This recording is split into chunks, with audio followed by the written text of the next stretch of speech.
ஓம் ஸ்ரீ சாய்ராம். பகவான் ஸ்ரீ சத்யசாயி பதில்கள். மனிதன் தன் உள்ளத்தின் வளர்ச்சியை எப்பொழுது பெறுகிறான்? உடலளவில் வளர்ச்சி பெற்ற மனிதன் குருநாதரை அடைந்த பின்புதான் உள்ளத்தின் வளர்ச்சியை பெறுகிறான். மனிதனுக்கு உள்ளத்தில் அறிவு விதையை ஊன்றி முழுமையான இரண்டாவது பிறப்பை அளிக்கும் பிரம்மாதான் குருநாதர்.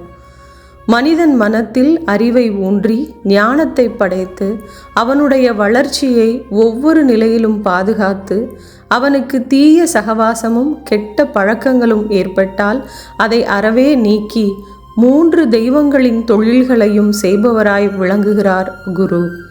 குருநாதர் மனிதர்களின் அறிவு விளக்கை ஏற்றி வைக்கும் ஞான தீபம் ஆவார்.